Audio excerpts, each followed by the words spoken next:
Boa noite, pessoal. Sejam muito bem-vindos, sejam muito bem-vindas ao nosso oitavo pré-prova. Hoje a gente vai falar um pouquinho do módulo 1, 2 e 3 da CPA 10. E qualquer dúvida que for aparecendo, manda um alô para mim aqui no chat. Lembrando que esse pré-prova ele é um pouquinho mais curto, com a ideia de que você possa assistir em qualquer lugar. Então, dê um tempinho ali, só abrir o YouTube e ver um vídeo. Boa noite, Jaqueline, online aqui com a gente também. Repito, dúvidas, explicação muito rápida, manda um alô no chat, tá? Pá, aí. Meu nome é Jefferson Luiz da Silva, sou o professor de vocês. Tá aqui o meu Instagram, tá aqui o Instagram da escola também, tá? Então acompanha lá, segue a gente lá, a gente sempre posta bastante conteúdo. A ideia é entregar o máximo possível, sem nenhum valor financeiro. Mesmo assim, tô com dúvida, tô com receio, chama a gente ali no chat, no Instagram, tá bom? Pra gente começar, eu trouxe aqui 15 questõezinhas da CPA 10, 15 questões que vem caindo ali nas provas, bem próximas, né? Não são exatamente iguais, a Ambima não permite isso, mas que dá pra gente ter uma base. Então vamos lá. Questão 0901-2023. O tipo de banco privado que tem como especialidade realizar operações de participação societária de caráter temporário, de financiamento da atividade produtiva para o suprimento de capital fixo de giro e de administração de recursos de terceiros é o banco. Enunciado longo, né? Bom, gente, o que a gente precisa entender para resolver essa questão aqui? O que é um banco múltiplo? Cadê minha canetinha? Tá aqui. O que é um banco múltiplo? Vou pegar outra cor.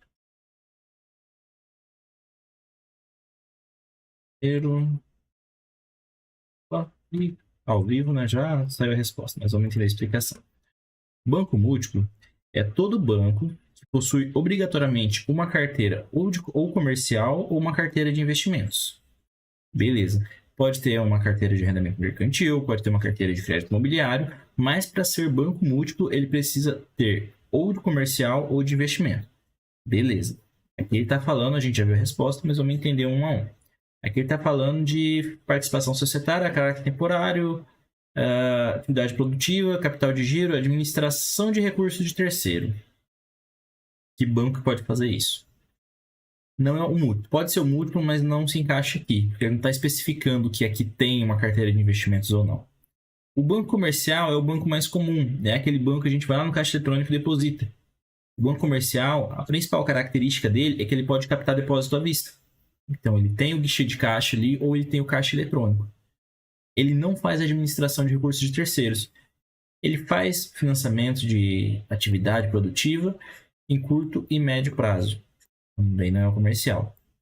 Bancos de desenvolvimento são bancos com desenvolvimento público, por exemplo. Pode ser um BNDES, uma carteira do BNDES, Caixa Econômica tem carteira de desenvolvimento, financiamentos para desenvolver cidades, lugares, principalmente voltado à área pública. Também não é esse. E a resposta nossa é o banco de investimentos. Ele pode administrar recursos de terceiros, ele pode fazer um IPO, ele pode fazer a venda de ações. Precisa ter obrigatoriamente essa carteira para ser um banco de investimentos. Questão 1101-2023. A responsabilidade de processar a emissão, o resgate, o pagamento dos juros e a custódia de títulos públicos federais é... Como assim, gente? Processar a emissão, resgate e pagamento dos juros e a custódia de títulos públicos federais. Como que funciona a venda de títulos públicos? A gente tem o superavitário, esse cara sensacional que todo final de mês aqui sobra uma grana para ele. Então esse cara tem dinheiro aqui. E a gente tem os títulos, ou os títulos podem ser recomprados direto do governo ou no mercado secundário ali, mas a gente tem o deficitário. E a gente tem as câmaras de liquidação, que são as clearing houses. Quando a gente está falando da B3, o deficitário ou o superavitário ele quer comprar um título e o outro tem o dinheiro. E a câmera da B3 condiciona a compra, a ponta compradora, a ponta vendedora. Só vai realizar a operação se um tiver o dinheiro e se o outro tiver o título. E ela que vai fazer essa intermediação.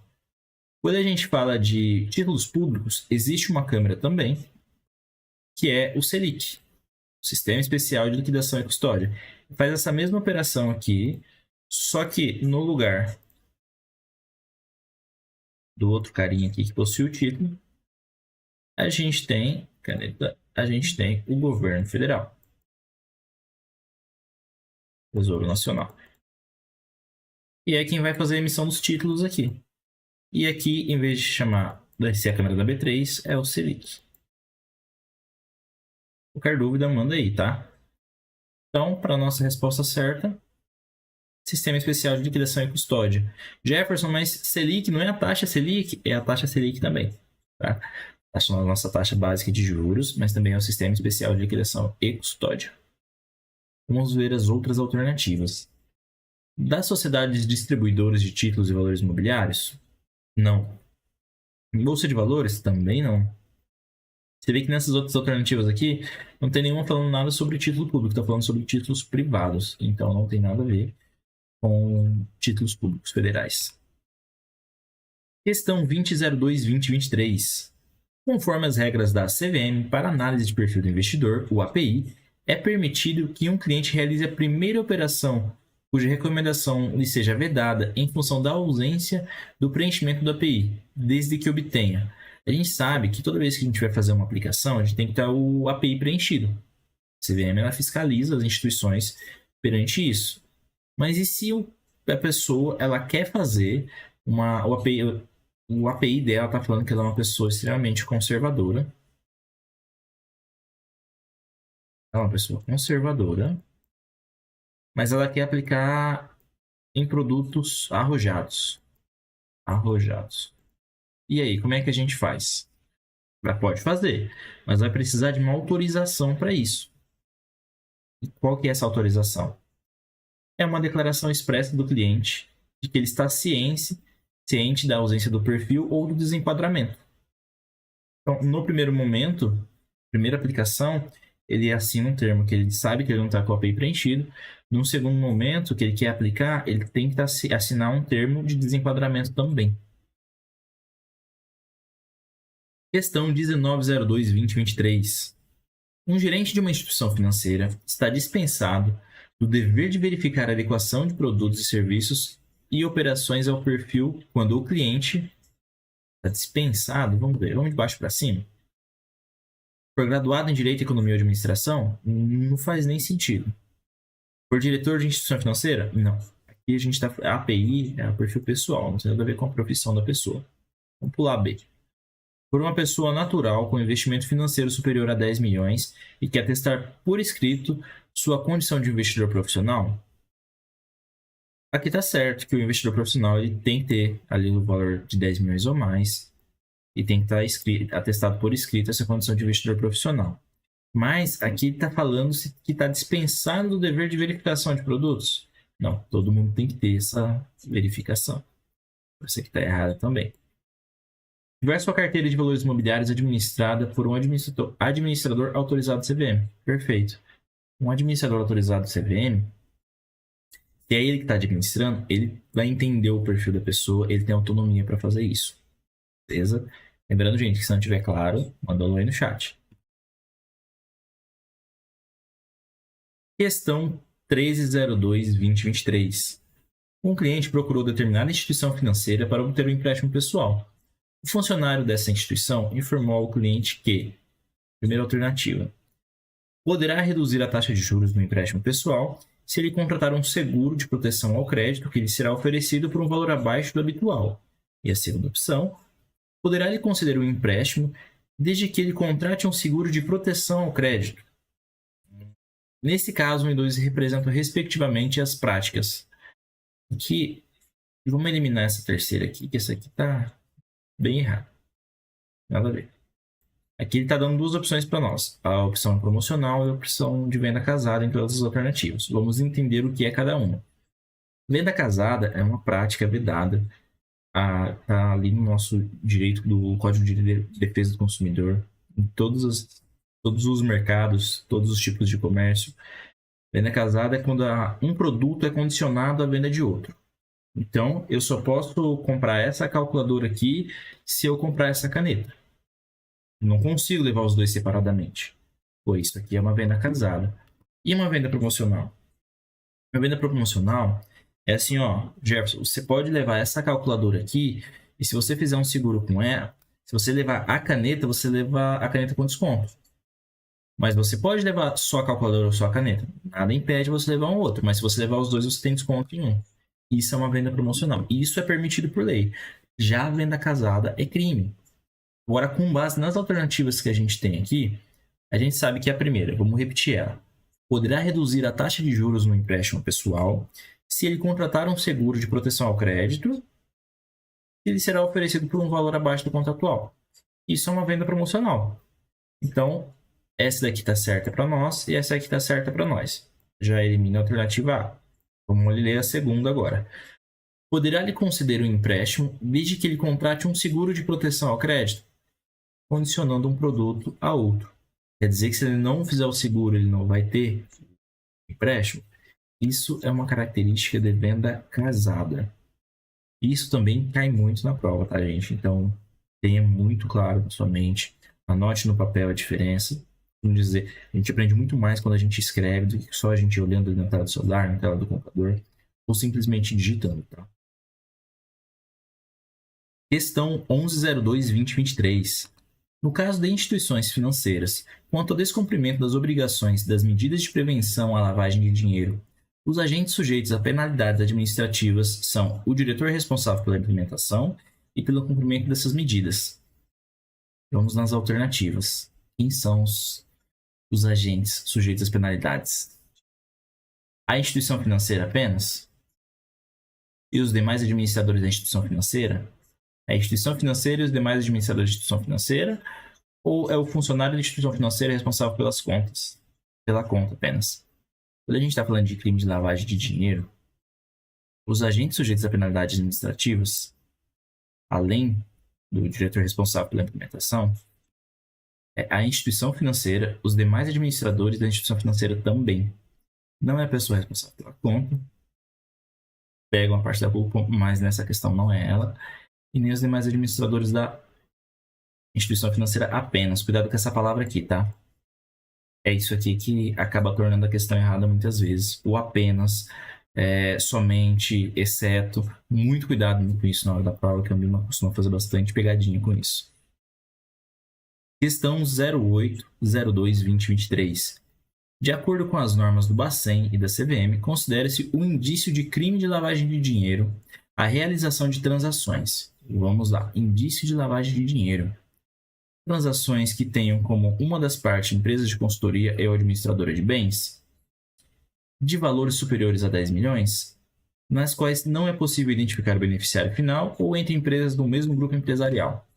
Vamos analisar uma questão a questão. Essa pegada da lavagem de dinheiro cai bastante na prova também.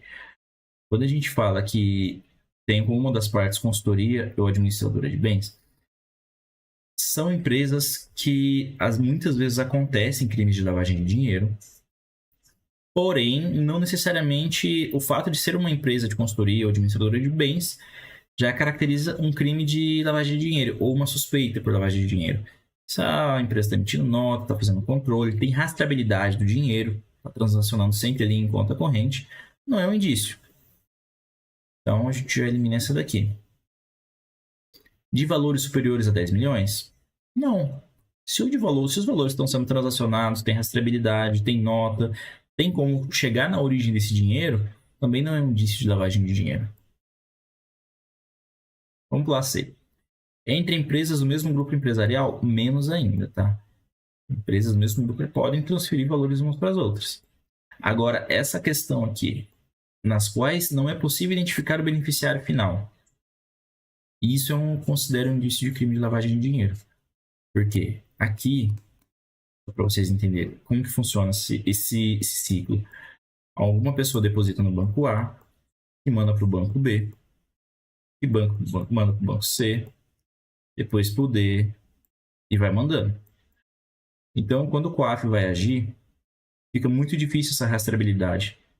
Então, quando está movimentando muito assim, de uma conta para outra, pessoas que não estão com o perfil preenchido ali, é um indício de crime de lavagem de dinheiro. Bem tranquilinha essa também, né? Costuma vir bem na prova. Questão 1602/2023. Para a compatibilidade da situação financeira do cliente, pessoa física, e da oferta de produto de investimento, no processo de API, um profissional deverá verificar a profissão exercida pelo cliente, a finalidade do investimento, o valor e os ativos que compõem o patrimônio do cliente, a formação acadêmica e experiência do cliente. O que ele deverá verificar? Aqui, gente, faltou um exceto, tá? Exceto, para a gente achar a alternativa errada. Ao vivo é outra coisa, né? Quando a gente fala de API, para que serve a API? Para a gente conhecer o cliente. Então, estou lá na minha mesa, no banco, e chega o seu João aqui. Eu falo, seu João, vamos fazer seu cadastro aqui. Onde você trabalha? Qual que é a sua profissão? Por que você está investindo? De onde que vem esse recurso? É um recurso que você vai deixar por muito tempo, por pouco tempo? Qual que é a sua profissão? Qual que é a sua formação? Você já tem experiência de mercado? Isso tudo são coisas que têm que ser levadas em consideração. Agora, o valor dos ativos que compõem o patrimônio não tem nada a ver com API. Isso já é mais para montar uma carteira. Todo esse outro resto aqui a gente precisa verificar. Beleza? Lembrar de arrumar. Vou até fazer um X grande aqui, senão eu esqueço de arrumar o slide. Questão 1702/2023. Um gerente de uma instituição financeira não poderá recomendar produtos ou serviços quando o cliente não poderá, então bem destacado aqui, tiver um horizonte de investimento de curto prazo. Quer dizer que se o cara vai investir por 6 meses, ele não pode ter uma recomendação de investimento? Não, com certeza essa aqui está errada. Tiver idade igual ou inferior a 21 anos?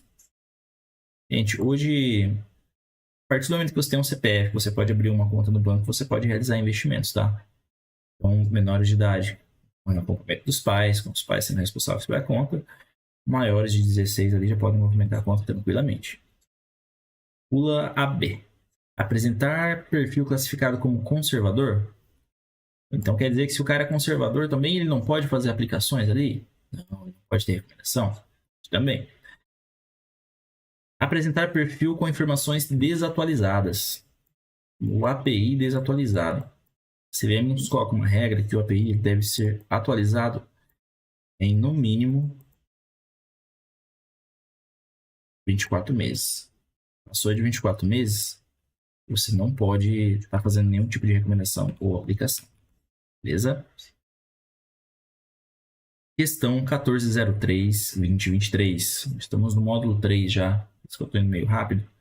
Gente, dúvida, manda um alô no chat aqui, tá? Assinale a alternativa correta sobre o PIB. O cálculo do PIB é realizado pelo IBGE. Vamos responder nessa daqui.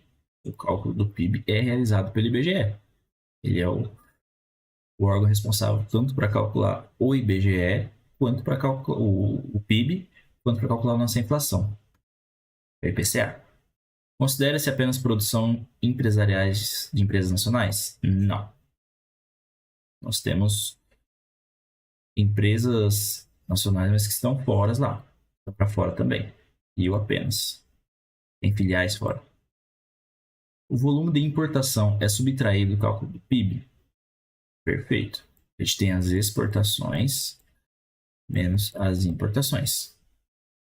Na fórmula do PIB, consumo, o C, o I, o G mais o X menos o N, a letra E indica impostos recolhidos no período? Não.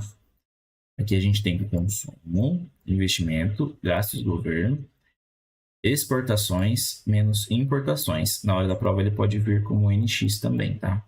Pode vir desse jeito aqui. É a versãozinha resumida da forma. O que nos deixa com a alternativa D. 1 e 3 estão corretos. Essa parte do PIB que normalmente cai na prova é essa fórmula aqui, ou para você identificar o que é o C, que é o consumo das famílias, investimentos, gasto do governo, exportação mais importação, e perguntando se são todos os bens e consumos. O PIB é feito somente com bens e consumos finais. Então, se você tem um carro, vamos desenhar um carro aqui, e ele passou por várias etapas de produção. O carro não tem lado, aparentemente. Ele passou por várias etapas de produção. Então, tem a roda, tem o vidro, tem a lataria. Cada empresa fez alguma parte ali. Quer dizer que tudo isso vai ser contabilizado no PIB e depois o carro também vai ser no PIB? Não. A única coisa que vai entrar para o cálculo do PIB é o carro como um todo. Bens e consumos finais. Questão 10.03.2023. O prazo médio ponderado de um título financeiro é igual ao prazo até a sua data de vencimento? Essa é uma questãozinha um pouquinho mais difícil. Tá? E às vezes cai, às vezes não. Para no edital, melhor a gente responder. Quando a gente fala de título, o prazo médio ponderado de um título financeiro, a gente está falando que a taxa do cupom, vou dar até a resposta dessa aqui, não tem como inventar muita coisa para explicar. Estou um pouquinho na frente, né? Não. A taxa do cupom é igual a zero e o valor principal integralmente devido no vencimento. Essa daqui, gente, é pegar o material, tá? E ler bem. Eu sei que parece estranho ali quando a gente fala de prazo médio ponderado, mas tem toda uma forma para você fazer. Eu trouxe ela daqui hoje para você saber que existe, porque eu não vi em muitos simulados quando a gente fala de cálculo de prazo médio ponderado de um título. Mas esse material aqui, essa pergunta aqui eu tirei do material oficial da Anbima. Grava ela aí, dá uma decorada, dá uma anotada, que pode ser que ela venha. Então, o prazo médio ponderado de um título financeiro é igual ao prazo até a sua data de vencimento, quando a taxa do cupom é igual a zero e o valor do principal é integralmente devido no vencimento. Na nossa aulinha de títulos públicos, quando a gente fala sobre pagamento de cupom, a gente explica um pouquinho mais isso daí, tá? Mas se ficou com uma dúvida, manda ali no Instagram que a gente tenta responder na medida do possível. A taxa DI. Para quem aplica em um CDB ou em um RDB, provavelmente eu vou falar em um CDI. Como que é calculado o CDI? O CDI, ele é a média das operações interbancárias. Como que funciona isso? A gente tem aqui o Banco do Brasil, a gente tem o Santander, a gente tem o Itaú e a gente tem o Bradesco. Esses caras aqui, eles estão o dia inteiro emprestando dinheiro e captando dinheiro. Eventualmente, o Santander, ele emprestou mais dinheiro do que ele conseguiu captar. Então, ele está com caixa negativo. Ele pode fechar o caixa negativo? Não, ele não pode fechar o caixa negativo. Como é que funciona? Ele vai chegar e falar assim, o Banco do Brasil, me empresta um dinheiro aí, eu vou fechar meu caixa aqui. O Banco do Brasil vai emprestar um dinheiro para ele e vai cobrar uma taxa. E isso pode acontecer com vários bancos, várias instituições. Essa taxa é a taxa DI, que é a taxa de transferência de depósitos interbancários. Como que ela é apurada? Vamos entender. Se os bancos funcionam somente nos dias úteis, não faz sentido essa taxa ser apurada com base em dias corridos.